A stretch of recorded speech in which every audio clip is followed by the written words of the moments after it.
기본간호학 2 김경순입니다. 우리 교재와 필기도구 준비되셨나요? 네, 그러면 한번 시작해 볼까요?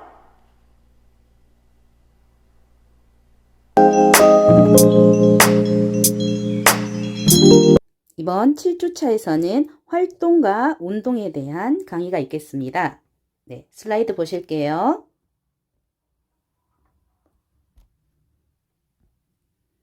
네, 7주차 학습 목표는 운동의 생리적 기전, 그리고 종류, 효과를 설명할 수 있어야 하고, 부동은 움직이지 않는 거거든요. 이 움직이지 않았을 때 인체에 미치는 영향을 설명할 수 있어야 됩니다.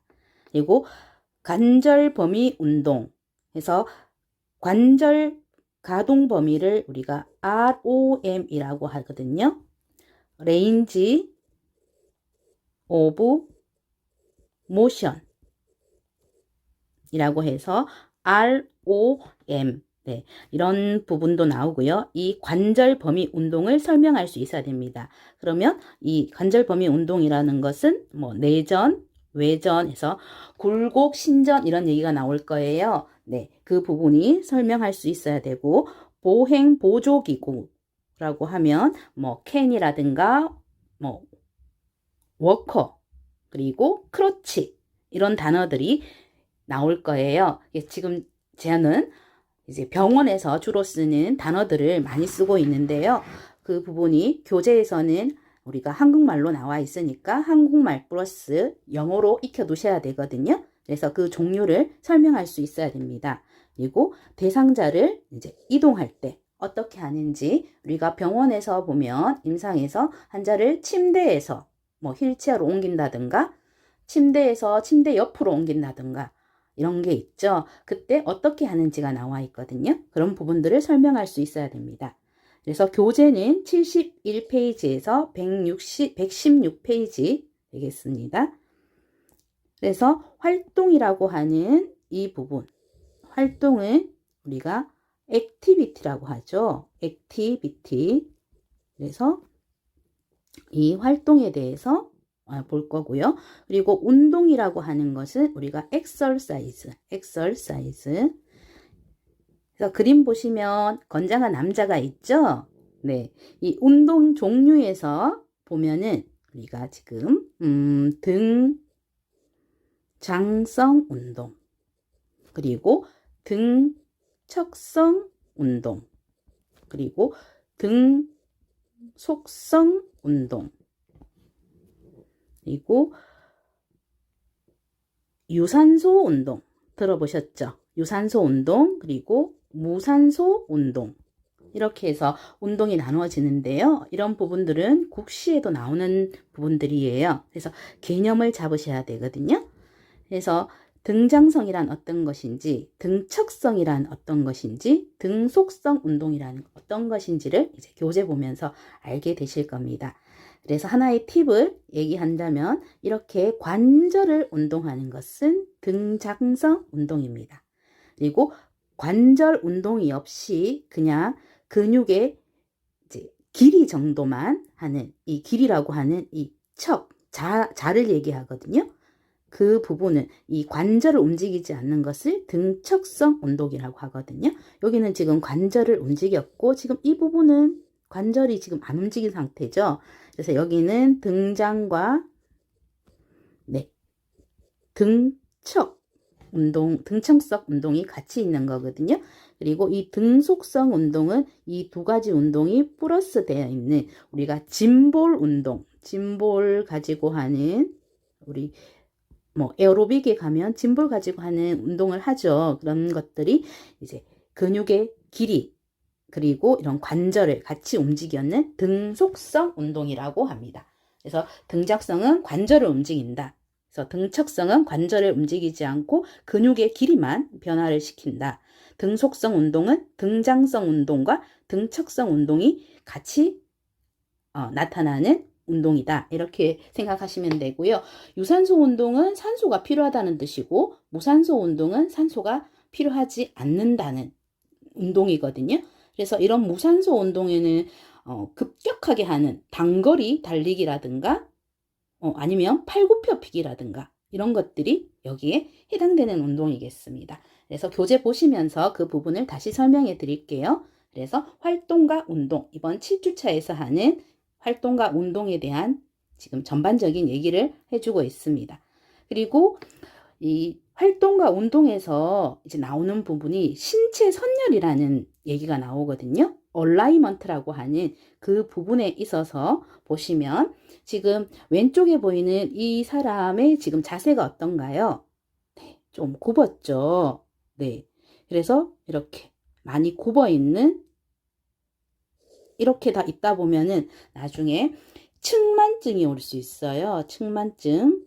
이 측만증을 스콜리오시스라고 하거든요.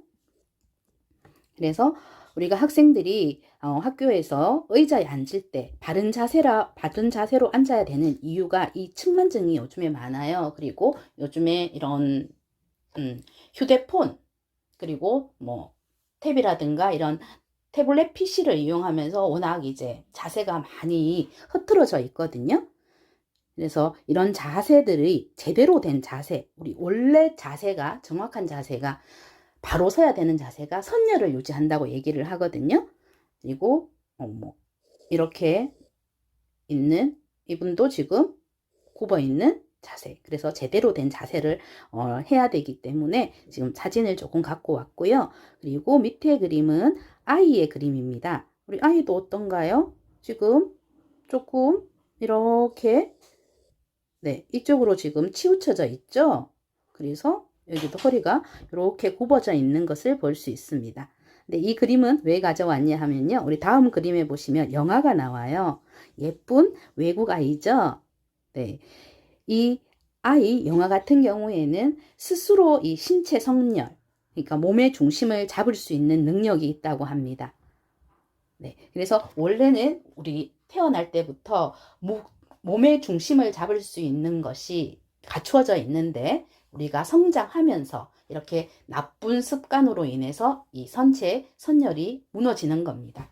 그래서 신체 선열이라고 하는 얼라이먼트.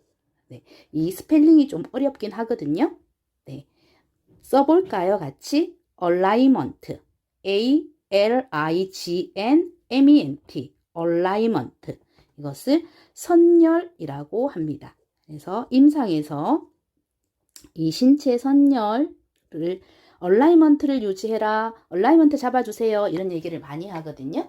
그래서 환자가 재활을 한다든가 환자 사진을 찍을 때 엑스레이 찍을 때 이럴 때 얼라이먼트 맞춰서 찍어주세요 뭐 이렇게 얘기를 하거든요. 그러면 우리가 알아들을 수 있어야 되겠죠. 그래서 신체 선열 얘기입니다. 그래서 이 척추가 지금 바르죠. 네, 이렇게 고든 이 얼라이먼트. 그래서 우리가 책상에 앉을 때도 이렇게 지금 고뇌하는 영상인데요. 우리가 뒤에까지 쫙 가서 바로 앉는 자세를 많이 하면 좋겠죠. 네. 그래서 다시 우리 등척성과 등장성 운동을 동시에 하고 있는 남자 모양이 있고요. 이렇게 해서 우리가 운동 부분에 엑서사이즈에 있는 부분에서 이제 이 선열을 잘 유지하기 위해서 지금 이런 운동을 하고 있네요. 이분이. 네. 그래서 우리 여자분들은 요가 많이 하죠. 이 녹색녹색하네요. 네. 그래서 이렇게 선열을 유지하는 이런 요가를 하는 필라테스, 요가도 모두 우리 몸의 선열을 유지하기 위한 하나의 방법이고요. 그리고 여기 보시면 구체 관절 인형이라고 하거든요. 여기 보면 이런 관절들이 다 있어요. 이렇게 관절은 동글동글한 게 이렇게 들어가 있으면서 잘 움직일 수 있도록 하는 이런 구체 관절 인형. 그래서 우리가 ROM, 레인지 오브 모션 할 때 이런 우리 관절 가동 범위 운동을 하거든요. 그래서 이런 관절에 대한 우리 구체 관절 인형을 갖고 오면서 관절의 개념을 익히기 위해서 이렇게 했습니다. 그래서 우리 사람도 보면은 이런 엘보 부분 그리고 여기에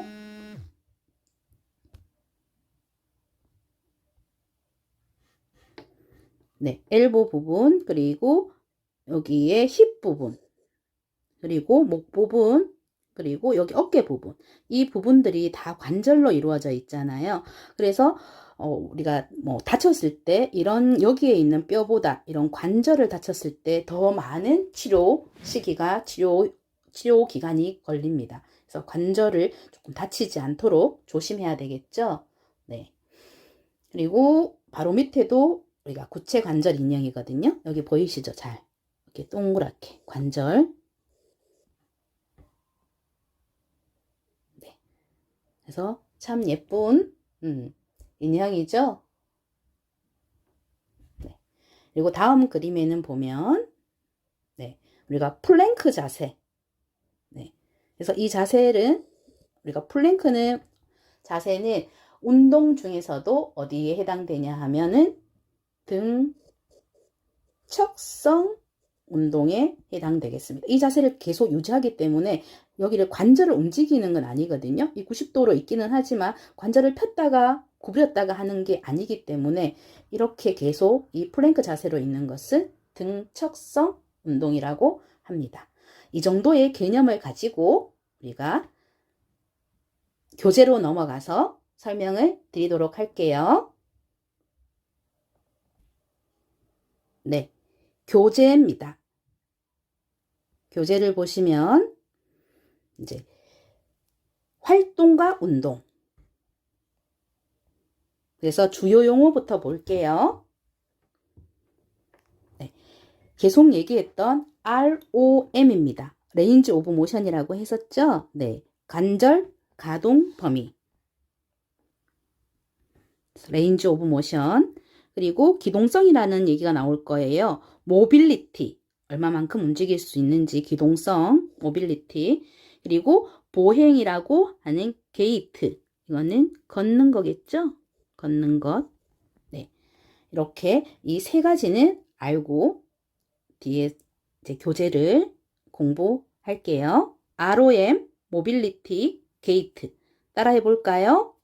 ROM, 모빌리티, 게이트. 네.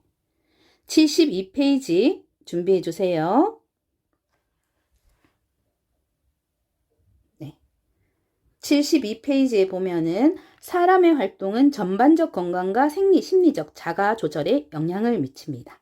우리 액티비티 얘기죠. 활동 얘기입니다. 그래서 우리가 움직인다고 하는 것은 우리의 전반적인 건강, 그리고 생리, 심리적 자가 조절에 영향을 미친다. 그래서 우리가 움직이는 거는 중요하겠죠. 그래서 이 교재 뒤에는 부동이라는 얘기가 나와요. 어떤 뭐 사고라든가 아니면 뭐 노화로 인해서 계속 누워있는 부동의 자세로 있는 경우에는 문제가 생기겠죠. 왜냐? 이런 사람의 활동은 전반적 건강과 생리, 심리적 자가 조절에 영향을 미치기 때문입니다. 그래서 지금 계속 보는 우리 7주에 해당되는 활동, 운동 지금 얘기거든요. 그래서 액티비티, 엑서사이즈 이런 패턴은 개인의 일상적인 운동, 활동, 여가 및 레크레이션을 말합니다. 네. 그리고 모빌리티, 앞에 주요 용어에서 나왔죠. 이 모빌리티는 환경 내에서 마음대로 움직일 수 있는 능력을 얘기합니다. 그래서 우리가 움직일 수 있다는 것, 마음대로 움직일 수 있다는 이런 모빌리티가 있어야 되겠죠. 네.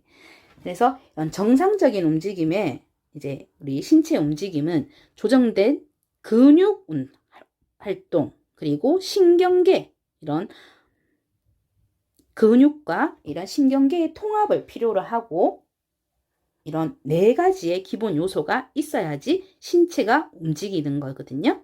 그 첫 번째가 계속 강조를 하고 있는 얼라이먼트입니다. 신체 선열, 우리가 자세라고 하는 이 신체 선열을 첫 번째 신체 움직임에서는 중요하고요. 그리고 두 번째는 관절 운동. 우리가 구체 관절 운동, 구체 관절 인형 봤죠? 네, 구체 동그란 이 관절이 있는 인형을 봤듯이 우리 몸에도 이 관절이 있다고 했죠. 뭐 어깨, 팔꿈치, 그리고 고관절, 무릎, 발목 이런 부분이 동그랗게 들어가 있거든요.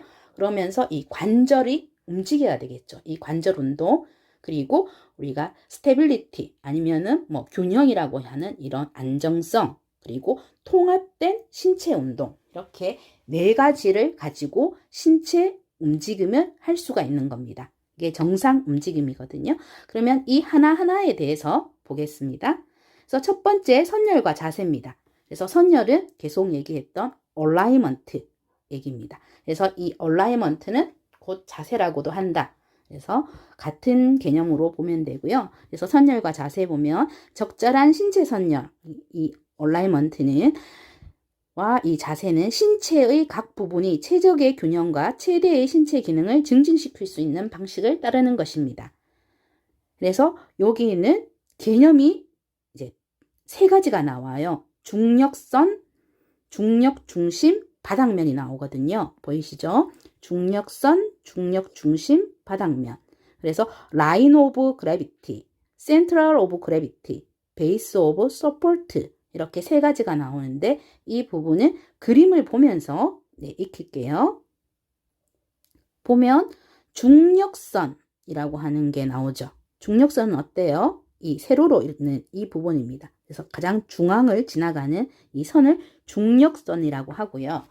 그리고 중심선은 어디예요? 네, 여기 보면 지금 동그라미 쳐져 있는 거 있죠. 중심에 있는 이 부분을 중력 중심, 이 몸의 중심이라는 것이고, 바닥면은 이 바닥, 이 신발이 닿는 부분이 있죠. 네, 이 바닥면이 이렇게 다리를 모으고 있을 때는 옆에서 봤을 때는 이 정도고, 넓게 벌리면 바닥면이 넓어지고. 그래서 우리가 중력선과 중력 중심을 어떻게 개념 정리했는지 볼게요. 중력선은 중력 중심을 통과하는 가상의 수직선으로 머리 위에서 시작돼서 양 어깨, 그리고 몸통, 엉치뼈 약간 앞쪽, 그리고 체중 부하 관절. 체중 부하라고 하는 단어는 우리가 체중이 몸에 실린다는 거거든요. 그래서 체중이 실린 거를 우리 관절이 지금 그 강도를 다 받고 있잖아요. 그래서 체중 부하 관절과 바닥면 사이로 내려온다 해서 이렇게 그림이 내려오죠. 네, 보이실까요? 그래서 중력선은 중력 중심을 통과하는 가상의 선, 이 점선을 해서 머리부터 해서 양 어깨, 그리고 몸통, 그리고 엉치뼈보다는 살짝 앞쪽, 네.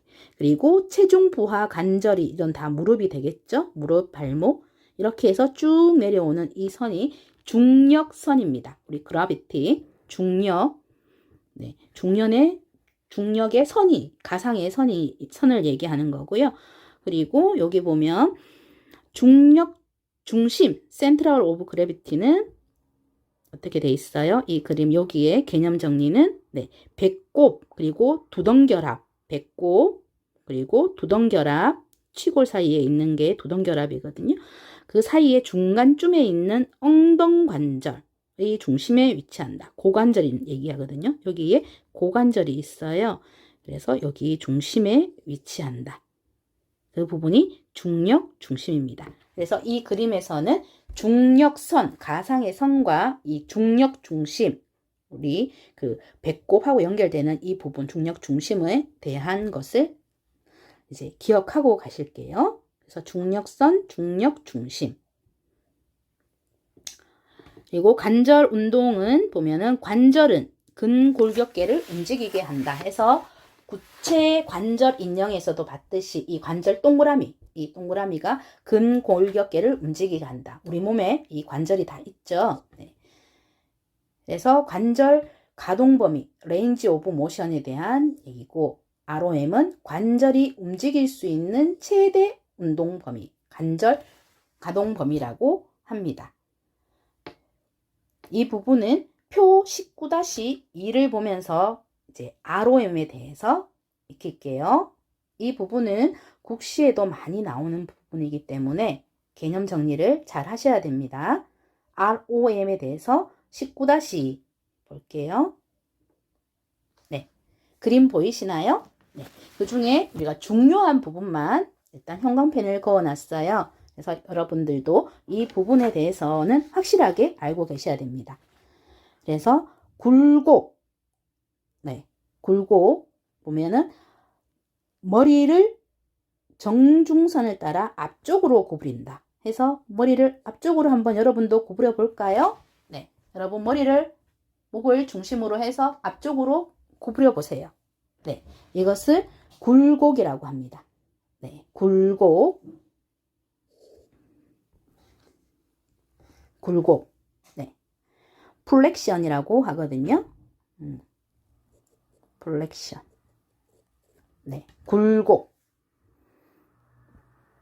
앞쪽으로 구부린다, 굴곡. 그래서 중심, 몸의 중심에서 앞쪽으로 구부려서 이 각도 자체가 작게 나오는 거예요. 그거를 굴곡이라고 합니다. 이 센트럴, 몸 중심에서 가깝게 되는 것. 그러면 신전은 반대예요. 신전은 머리를 똑바로 든다. 지금 굽혔던 거를 똑바로 드는 거죠. 그러면 다시 이 화살표가 머리를 드는 거죠. 해볼까요, 여러분? 플렉션, 굴곡, 숙이고요. 그리고 익스텐전, 신전은 익스텐전이라고 해요. 익스텐전, 플렉션, 익스텐전. 그러면 정면을 보게 되겠죠. 정면을 보게 되는 게 익스텐전, 굽혔다가 편 것. 그러면 과신전이라는 건 뭐냐 하면은 여기서 머리를 똑바로 든 상태에서 등 쪽으로 지금 더 구부린 이 부분 보이시죠? 점선으로 되는. 여러분들 이제 똑바로 본 상태에서 뒤쪽으로 더 구부려 보세요. 네, 이것이 과신전입니다. 그러면 과신전은 하이퍼 익스텐전, 하이퍼 익스텐전 이라고 하는 과신전이라고 하는데요. 이건 어떤 경우에 이런 경우가 있을까요? 네, 교통사고 났을 때 운전자가 지금 운전을 하고 있어요. 그런데 갑자기 뒤에서 차가 들이받았어요.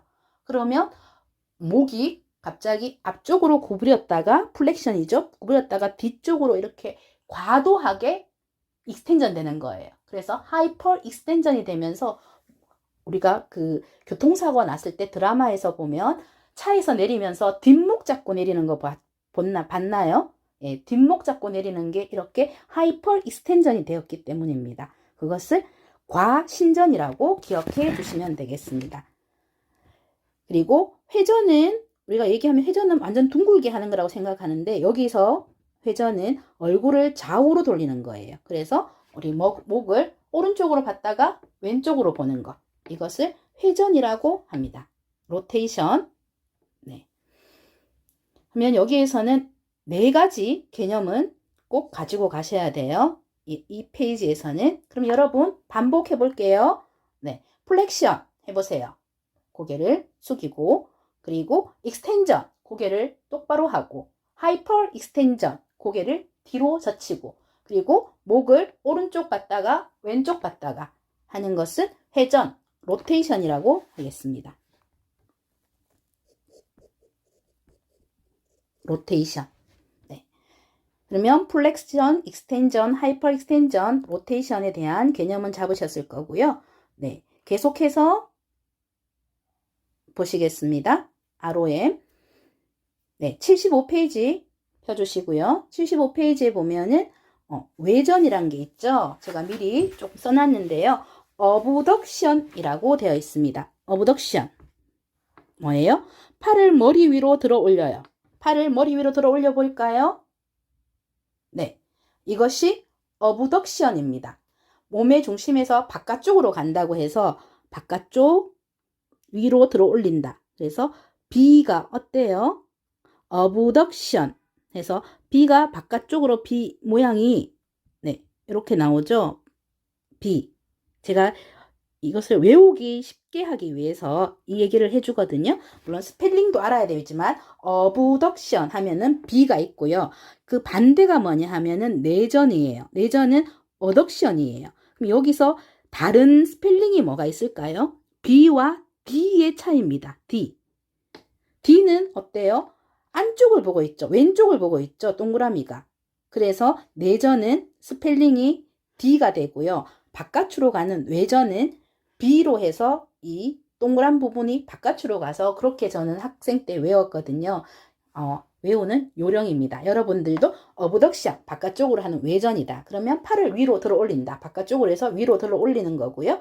반대로 외전은 들어 올린 팔을 몸쪽으로 내리는 거예요. 몸으로 가깝게 오는 거거든요. 그러면서 전면을 지나서 측면까지, 네, 이 팔을 옆으로까지 가는 거. 이것을 내전이라고 하고요. 그리고 휘돌림 순환은 circumduction이라고 해서 여기는 어깨는 우리가 관절로 되어 있기 때문에 이렇게 돌릴 수가 있거든요. 그래서 이렇게 360도 돌리는 거를 circumduction. 그래서 circum을 회전이라고 하거든요. 그 해는 순환이 완전 360도 도는 circumduction. 그래서 circumduction에서 나오는 걸 circumcision이라는 단어가 있어요. 여러분들이 기억하기 좋게 하기 위해서 circumcision이 뭐예요? 네, 우리 남자들이 꼭 거쳐가야 할 수술이죠. 네, 포경 수술이라고 합니다. 그래서 포경 수술할 때도 이제 그 부위를 이제 동그랗게 인시전, 이렇게 그 표피를 잘라내는 거거든요. 그래서 둥글게 한다고 해서 circum, 그리고 자른다고 해서 시전. 그래서 circumcision이 합해서 circumcision이라는 단어가 나왔어요. 이게 둥글게 한다는 거고 이게 자른다는 얘기예요. 시전, 칼로 도려낸다. 그래서 circumcision. 그래서 예쁘게 슈처를 해주겠죠. 그 부분을. 그러면 여러분들 잊어버리지 않겠죠. 아, 이 circum에서 나왔구나. 그래서 360도. 그리고 360도 도는 거는 circumduction이라고 한다. 그래서 이 부분들을 왜 배우냐 하면요. 우리가 병원에서 환자한테 어떤 이제 재활 쪽에는 뭐 물리치료사들, 재활치료사들이 하겠지만 간호사들도 이 부분을 알아야지 의사가 만약에 고관절 탈구로 해서 토탈 힙 리플레이스먼트라고 하는 THR 수술을 한 환자가 왔어요. 그러면 이 고관절이 지금 수술되어 있는 상태가 이제 안쪽으로 이렇게 어덕션, 안쪽으로 어덕션, 아까 얘기했었죠. 어덕션 안쪽으로 하는 이 어덕션이 되면 안 돼요. 그러면 다시 고관절이 수술했는 고관절이 빠져버리거든요. 그렇기 때문에 우리가 뭐 베개라고 필로라고 해서 이 발 사이에 이렇게 베개를 끼워 놓거든요. 다리 사이에. 이런 거를 하려면 이 환자 그 의사의 처방을 알아야 되죠. 근데 그 처방에서 어브덕션이라는 단어가 나오는데 이 자체의 개념을 이해하지 못하면 그 처방을 수행할 수가 없습니다. 그래서 여러분들이 ROM을 아셔야 됩니다. ROM에 해당되는 단어들을요. 그래서 abduction, adduction, circumduction까지 이 부분에서 했고요. 그리고 나오는 게 이제 손바닥에 대한 내용이거든요. 손에 대한 내용. 그래서 회외라고 하는 슈피네이션은 손바닥이 위로 향하게 하는 거고요. 회내는 다시 손바닥이 아래쪽으로 향하도록 하는 게 프로네이션이라고 합니다. 그래서 슈피네이션, 프로네이션. 손바닥이 보이는 거는 슈피네이션. 손바닥을 아래로 하는 거는 프로네이션.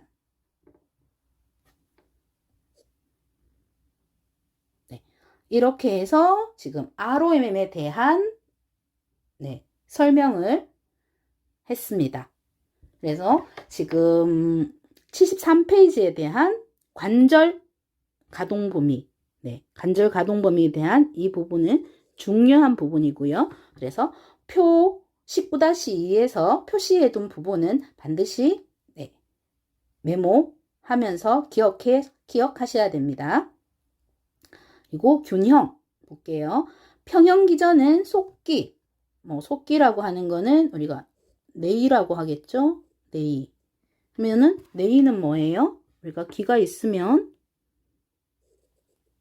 쭉 오면은 고막이 있겠죠. 그리고 여기 방골이관,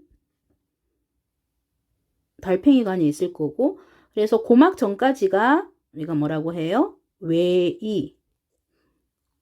요 사이를 중이, 그리고 이 방골이관이 있던 이 부분이 내이라고 합니다. 이 내이를 속기라고 해요. 여기서는 속기로 표현을 했더라고요. 그래서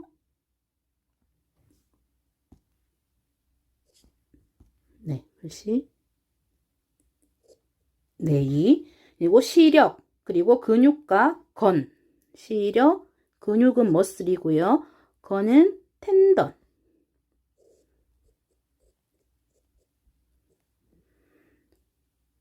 머슬은 여러분들 알죠? 근육은 네, 소고기 장조림처럼 쫄깃쫄깃하게 피부, 그리고 피하 지방, 그리고 근육층이 있다고 얘기를 했던 그 근육이고요. 그리고 건, 텐던은 근육과 뼈를 연결하는 것이 텐던입니다. 그래서 텐던의 뻗침 수용체에서 나온 정보에 의해서 이렇게 이루어진다 해서 평형하는 거는 귀에 있는 이제 네이. 그래서 달팽이가 여기 평형을 유지하도록 해주잖아요. 그리고 눈으로 보는 것, 그리고 우리 몸에 있는 이제 근육, 그리고 건, 이제 이런 것들로 인해서 이제 이루어진다. 그래서 안뜰과 방골이간 뼈가는 이제 평감각 이런 얘기고요. 우리 귀에 있는 정상 상태에서 안뜰과 방골이 뼈관에 있는 평형감수체를 안뜰기관이라고 부른다 해서 순수한 한국말로 하니까 많이 어렵네요. 네, 이런 안뜰기관. 그래서 귀 안에서 이런 평형을 담당하는구나 이 정도만 아시면 되고요. 이는 신호를 뇌로 보내 체위 변경에 필요한 반사를 일으킨다 해서 우리가 대뇌 피질 그리고 소뇌 이런 부분에서 우리 몸의 평형을 담당하거든요. 그래서 이런 신호를 이런 귀에서 받았던 이런 신호를 다시 뇌로 전달한다는 겁니다. 그래서 좀 전에 봤던 내용 우리 ROM에 대한 관절 움직임의 종류 다시 한번 정리할게요. 그래서 굽힌 굴곡은 플렉션이라고 했죠. 머리를 숙였던 부분이고 그래서 우리가 관절 운동각이 줄어드는 것 이해되실까요? 네. 바로 보는 상태에서 우리가 몸 중심 쪽으로 고개를 숙이니까 각도가 줄어드는 거고요. 익스텐전, 신전은 반대죠. 증가하겠죠. 운동각이 중심에서 이제 우리가 굽혔던 것을 다시 펴주는 거고. 그리고 하이퍼 익스텐전은 더욱 더 뒤쪽으로 우리가 이렇게 제낀다 그러죠. 네, 신전되는 것이고. 그리고 어부덕션 하면서 이 B가 바깥쪽으로 향한다 했었죠. 네. B 그래서 정중성에서 멀어지는 것. 그리고 어덕션에서 D는 안쪽으로 된다고 해서 정중성을 향하게 한다. 얘는 멀어지고 얘는 향하게 한다. 뜻이고 로테이션은 이제 중심을 따라서 오른쪽 왼쪽 그리고 서컴덕션은 얘기했던 대로 이제 원을 그리는 관절에 있어서 우리 어깨선은 원을 그리는 것. 그리고 프로네이션 했었죠. 손바닥 위로 슈피네이션은 손바닥이 아래로 보이는. 그래서 이 부분은 다시 한번 정리를 한 거고요. 밑에는 그림 좀 전에 설명했던 겁니다.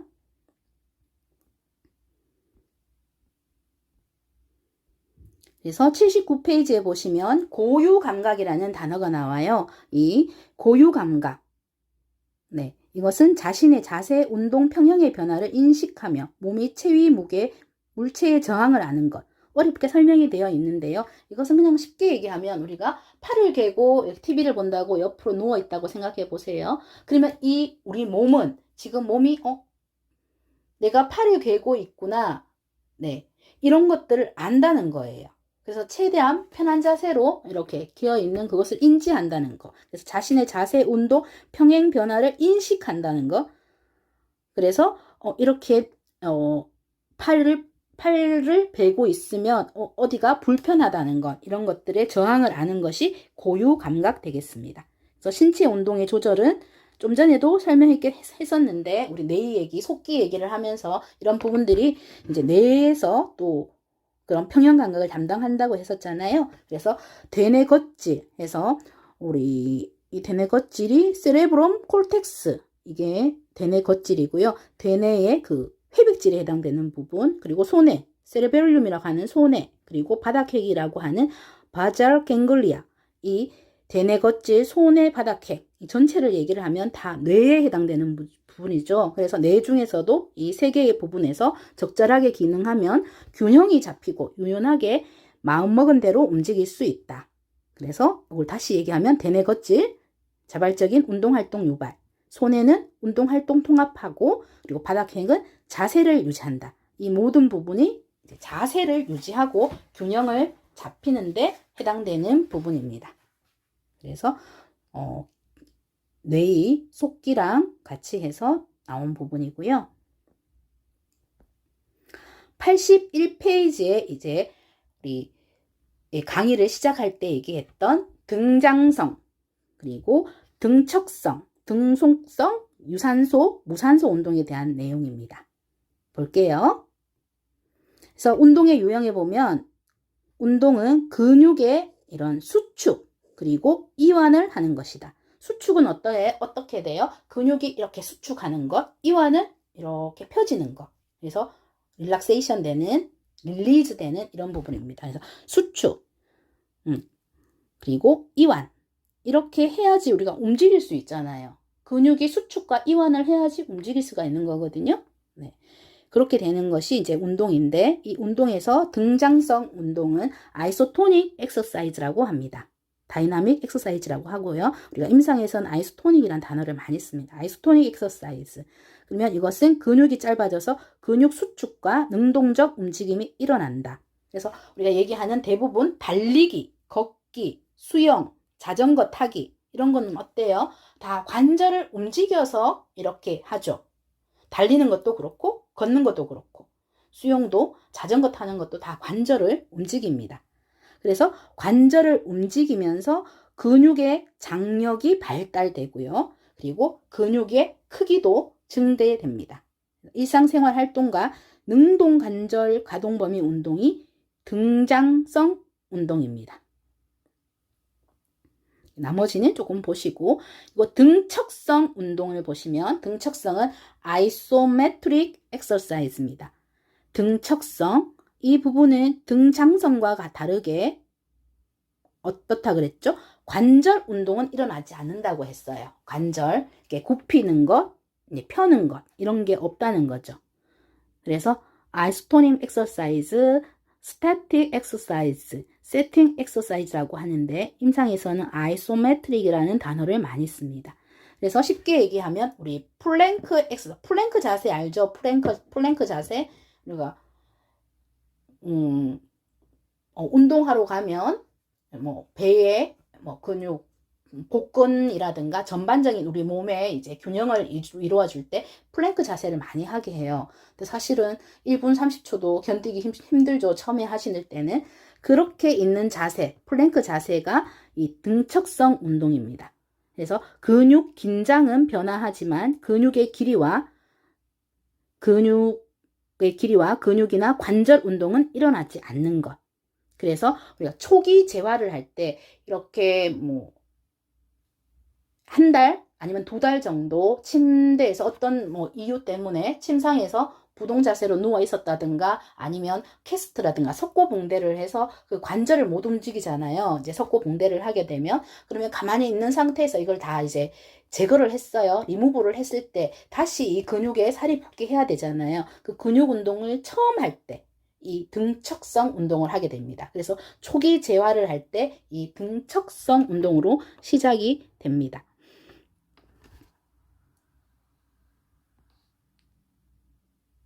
그림 19-31을 한번 볼까요?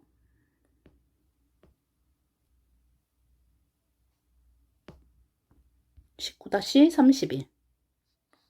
네. 여기 바로 밑에 내려 있네요. 그래서 등척성 운동은 어떠냐면은 초기 재활할 때 한다 그랬죠. 그래서 다리를 이 학생이 지금 다리를 기부스를 했다가 풀었는 상태예요. 그러면 바로 움직임을 할 수가 없잖아요. 바로 관절을 움직여 버리면 부상을 당하든가 다시 손상을 입기 때문에 어떻다? 근육의 이제 길이를 이제 그 길이를 운동을 해주는 거예요. 그래서 다리를 펴고 앉아 있는 상태에서 무릎 사이에 말린 수건을 두고 무릎을 붙이고 아래쪽에 힘을 주어서 10초간 넙다리 전면의 근육을 수축시킨다. 이 말이 뭐냐면 앞쪽에 이 넙다리 근육이 이 부분이거든요. 이 부분에다가 힘을 줬다가 힘을 뺐다가 네. 그렇게 하는 운동이 등척성 운동입니다. 이거 등속성 운동은 아이소키네틱 엑서사이즈라고 하는데요. 또는 저항 운동이라고 합니다. 이것은 등장성 운동 플러스 등척성 운동을 모두 포함하는 겁니다.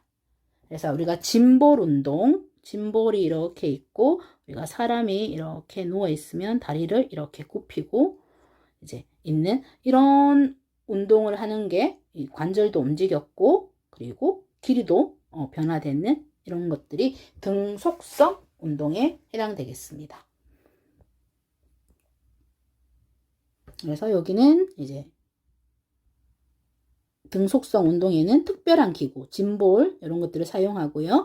그리고 예를 들면 역도 알죠? 무거운 거 드는 역도는 큰 가슴근 이 크기와 강도를 증진시킬 수 있는 이런 역도가 등속성 운동에 해당되는 겁니다.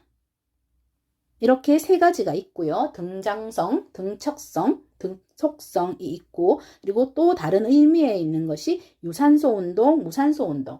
우리가 운동하게 되면 항상 유산소 운동을 하세요. 이런 얘기들 하죠. 그래서 뭐 빠르게 걷기 뭐 이런 것들이 유산소 운동인데요. 보면은 유산소 운동의 종류에는 걷기, 조깅, 달리기, 자전거 타기, 댄싱, 스키 타기, 줄넘기, 노젓기, 수영, 스케이트 타기 이런 것들이 있고 이제 심혈관계 기능과 신체적 적합성을 증진시킵니다. 그래서 유산소 운동이고요. 거기에 비해서 무산소 운동은 뭐예요? 여기에서 에어로빅 엑서사이즈였죠. 에어로빅. 그래서 앞에 AN이 붙으면 anaerobic 엑서사이즈라고 해서 무산소 운동이라고 합니다. 그래서 여기서는 충분한 산소를 취할 수 없는 활동이고 단시간에 부가적 에너지를 제공한다. 이 얘기는 뭐냐면 단시간에 힘을 빵 쓰는 운동이에요. 그게 어때요? 씨름을 할 때도 들배지기, 안다리 걸기, 밧다리 걸기 해서 한 번에 힘을 주어서 확 넘겨버리죠. 그런 씨름이라든가 역도도 어때요? 역도는 우리 앞에서 등속성 운동이라고 했는데 여기 유산소, 무산소 운동 중에서는 무산소 운동해야 돼. 갑자기 하나, 둘 이렇게 그 기구를 잡아서 갑자기 위로 확 올리잖아요. 무릎에 걸쳤다가 어깨 위로 한 번, 두 번째 올렸다가 위에 막 올려서 뭐 1초, 2초, 3초에서 삥 하는 그 역도. 갑자기 단시간에 많은 힘을 쓰게 되잖아요. 이런 것들 아니면 팔굽혀 펴기 이런 것들이 무산소 운동에 해당되겠습니다. 그러면 유산소 운동, 무산소 운동도 구별하시겠죠? 그래서 운동의 이점, 운동의 장점은 일단 계통별로 볼게요. 근골격계에는 근육의 크기, 모양, 긴장도 및 강도는 중등도의 운동으로 유지되고 격렬한 운동은 근육을 비대시키고 근육 수축의 효율성을 향상된다. 그러니까 무산소 운동 같은 이런 격렬한 운동은 근육을 크게 만들고 그리고 근육 수축의 효율성을 향상시킨다. 이런 얘기고요. 그리고 운동은 엑서사이즈는 관절의 유연성, 안정성, 가동성을 증진시킨다. 가동성은 모빌리티라는 얘기를 했었고요.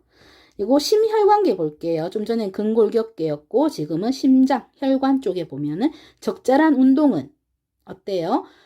일반적으로 우리가 일상적으로 하는 그 정도에서는 운동이라고 하지 않고요. 보통 내가 이제 평상시에 있었던 것에 최대 심박동수의 40에서 60%를 더 올려야 돼요. 그리고 이것을 15분에서 20분 정도 더 운동을 해도 우리가 헬스장에 가서도 거의 20분, 30분 정도를 운동해야 효과가 있거든요. 그 얘기거든요. 그래서 평상시보다 조금 더 심장이 뛸 수 있는.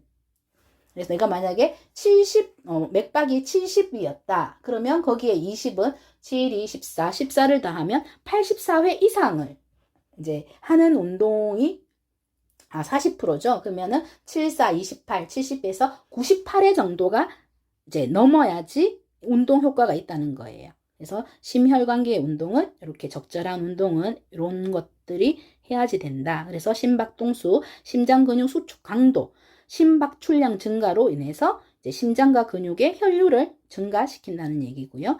호흡기에 보면 우리 이제 폐와 관계가 되죠. 위에서는 심혈관계에서는 하트, 그리고 호흡기에서는 우리 런과 관계되는 이 부분에서는 운동을 하면 환기량과 산소 소비가 증가한다. 심호흡으로 독성이 배출되고 깊게 숨을 들이마시고 내쉬는 거죠. 심호흡, 독성이 배출되고 뇌로의 산소 공급이 많아져 문제 해결력과 감정의 안정성이 증가한다. 또한 적절한 운동은 기관지, 세기관지의 분비물 축적을 예방하고 호흡에 드는 노력과 감염의 위험성을 감소시킨다 해서 지금 운동의 이점에 대해서 보고 있잖아요. 그래서 운동을 하게 되면 이제 이런 부분들도 좋아진다. 그리고 위장관계, 위, 스토막, 장, 위장관계. 그래서 소화기계를 얘기하는 거죠. 네, 소화기계에서는 어때요? 이렇게 운동을 하게 되면 식욕이 증가하죠. 네, 운동 많이 하고 나면 식욕 돌죠. 네, 그래서 이제 위장관 근육의 긴장도를 증가시키며 장의 연동 운동을 촉진시킨다. 그래서 이제 소장, 대장, small intestine, large intestine을 이렇게 연동 운동이어서 꿈틀꿈틀하면서 쭉 내려가는 이 연동 운동을 촉진시키고요. 대사계에는 운동은 이런 걸 상승시켜서 체열, 노폐물 생성과 에너지 소비를 증가한다. 그리고 요로계를 보면은 혈류의 흐름을 증가시켜서 이제 신체 노폐물을 우리가 소변으로 잘 배출한다. 그리고 면역계에서는 이런 운동 시에 림프액이 조직에서 이제 모세혈관, 혈관으로 이렇게 효과적으로 이동해서 병원체 파괴 이물질 제거를 이제 위한 림프 순환. 그래서 우리가 암에 걸리면 이 림프절이 붙거든요. 그래서 유방암이라고 하면 유방암을 떼낼 때 이 림프, 겨드랑이 밑에까지 다 제거를 해요. 그 림프가 동글동글 해갖고 되게 부어 있거든요. 우리가 일상적으로는 뭐냐 하면 이제 그런 게 있네요. 우리가 감기가 심하게 들거나 목감기가 들면 여기 귀 밑으로 해서 목 있는 부위가 이렇게 조금 만졌을 때 단단하게 되는 부분이 있죠. 그 부분도 림프절이거든요. 그래서 그런 부분들은 우리가 면역계예요. 우리가 나쁜 균이 들어왔을 때 더 이상 가지 않도록 여기를 꽉 막아주는 역할을 하거든요. 그래서 그 부분이 붓고 또 통증이 있는 거거든요. 그래서 우리 몸은 그렇게 다 스스로 치유될 수 있도록 하는 참 신비한 거죠. 그래서 이렇게 운동을 하면 이런 림프절 순환도 잘 되게 해준다. 그리고 정신신경계에서는 이렇게 운동을 하면 좀 희열이 느껴지는 학생이 있죠. 기분이 좋아지고 그런 부분이에요. 그래서 우울, 만성 스트레스 이런 것들이 운동 욕구에 영향을 미친다. 그래서 운동으로 활력의 증가, 스트레스와 불안의 감소, 우울의 감소, 수면의 질 향상에 효과를 얻을 수 있습니다.